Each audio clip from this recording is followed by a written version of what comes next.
ఇక చిన్నమస్తా దేవి గారు మనం గుర్తు తెచ్చుకుంటున్నాం.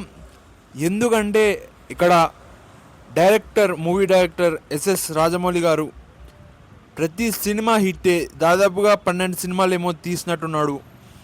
చాలా తక్కువగా తీస్తారు రాజమౌళి గారు. మహేష్ బాబు గారు ఒక మంచి హీరో అని చెప్పుకోవచ్చు. ఇద్దరు కలిసి ఇప్పుడు తీయబోతున్నారు మూవీ. హాలీవుడ్ లెవెల్లో ఉండబోతుంది మూవీ అనేది. మళ్ళీ అక్కడ టీజర్ అనుకుంటా ఒక వీడియోలో ఇలా మొత్తం చూపిస్తారు లోకం ఎలా ఉంటుంది. ఆ సినిమాలో వచ్చేసి అప్పట్లో బ్యాక్ పోతారు రామానయం. ఓకే, సరే పలకడానికి వస్తలేదు. ఇక్కడ పూర్వం రాముడు ఉండే కాడికి పోతారు మహేష్ బాబు. ఒక టైం ట్రావెల్ మరియు ప్రెజెంట్ ఇలా కొద్దిగా పూర్తిగా ఉంది. కొద్దిగా సరిగా చెప్పలేకపోతున్నా. రాముడు ఉన్న కాలంకి ఇప్పుడు ప్రెజెంట్ అతను ఉన్న కాలంకి కొద్దిగా మూవీ స్టోరీ అనేది నడుస్తుంది. దాంట్లో ఒక సీన్ కాడ అమ్మవారు ఇలా తల నరికేసుకుంటుంది. ఇట్లా ఇట్లా కాడుతుంది. ఆమె తల ఇలా తాగుతుంటుంది. ఇటు వేరే అమ్మ తాగుతుంటుంది, ఇటు వేరే అమ్మ తాగుతుంటుంది. ఈ అమ్మ ఎవరో కాదు, ఇక్కడ మనకు చూస్తే శక్తిపీఠం అమ్మవారు జార్ఖండ్లో ఉంటుంది. అమ్మ పేరు చిన్నమస్తా దేవి. మళ్ళీ ఎవరు పూజిస్తారంటే తాంత్రిక ఏదైనా పవర్ కోసం అని చెప్పుకోవచ్చు. శుద్ర పూజలు అని అనకుండా తాంత్రిక అన్నారు, రెండు ఒకటే అనుకుంటా. ఇంకా ఈ అమ్మవారిని మొక్కుతారు, అమ్మ నాకు ఇది కావాలి అది కావాలి అని. కఠినమైన తపస్సు వాళ్ళకి సపరేట్గా ఇప్పుడు మనం గుళ్ళో ఎలా పూజ చేస్తామో అలానే ఉంటుందంట. కానీ ఇక్కడ బలి ఇవ్వకుండా అంట వాళ్ళు కూడా. చిన్నమస్తా దేవి గారి స్టోరీ చెప్తాను ఫస్ట్. ఆమె వచ్చేసి పార్వతీదేవి గారంట. ఆమె శక్తిపీఠం. ఆమెనే కొన్ని శక్తిపీఠాలు ఉన్నాయి. అల్లంపూర్ గద్వాల్లో కూడా ఉంది శక్తిపీఠం. ఒక శక్తిపీఠం చిన్నమస్తా దేవి గారు. ఆ స్టోరీ ఏంది అనేది చెప్తాను. చిన్నమస్తా దేవి కింద ఇక్కడ మన్మథ రతి ఇద్దరు ఉంటారు.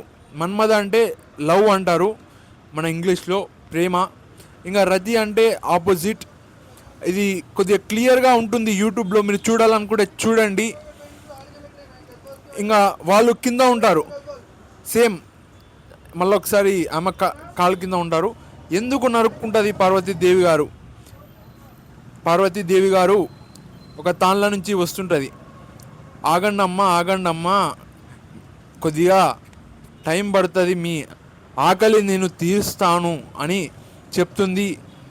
అప్పుడు వాళ్ళు పక్కన ఇక్కడ ఉండేతోళ్ళు జయ విజయ ఉంటారు.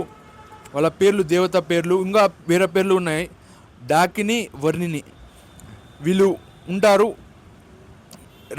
ఒకే పేరు రెండు ఉన్నాయి.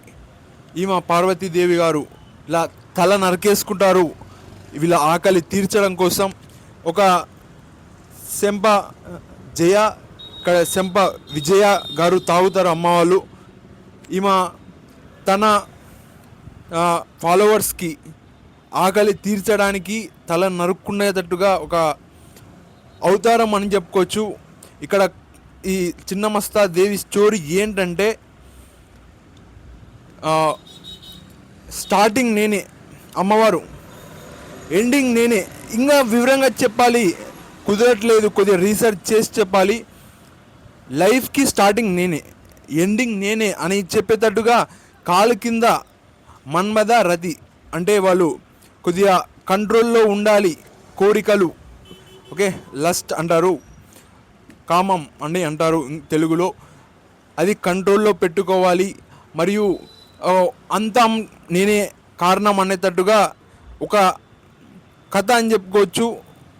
నిజం కూడా అని చెప్తారు మన హిందూ కల్చర్లో. ఇది స్టోరీ. ఒక్క సీన్ ఇలా రాజమౌళి గారు ఇలా పెట్టారు. ఇంకా అక్కడి నుంచి చాలామంది వీడియోస్లో తీసి ఈ స్టోరీ ఏంటి చిన్నమస్తా దేవి గారిది అని చదివారు. ఒక పవర్ అనేది అమ్మవారి చేతుల్లో ఉంటుంది. ఆ పవర్ కోసం వీళ్ళు పూజలు, తాంత్రిక పూజలు చేస్తారని చెప్పుకోవచ్చు. పెద్ద పెద్ద వాళ్ళు చేస్తారు, పెద్ద పెద్ద లీడర్లు. మన సిబిఎన్ చంద్రబాబు నాయుడు గారు కూడా ఆరోపణ వచ్చింది అప్పట్లో, విజయవాడ సైడు ఇట్లా పూజ చేశారు పవర్ కోసం ఎలక్షన్ టైంలో. కావాలంటే మీరు చెక్ చేసుకోండి, యూట్యూబ్లో క్లియర్గా ఉంటుంది. ఒక పవర్ అనేది స్పిరిచువల్ పవర్ కింద కన్వర్ట్ చేసేది ఇక్కడ పూజ అని చెప్పుకోవచ్చు. చిన్నమస్తా దేవి గారి పూజ. థ్యాంక్ యూ, మళ్ళీ కలుస్తాను.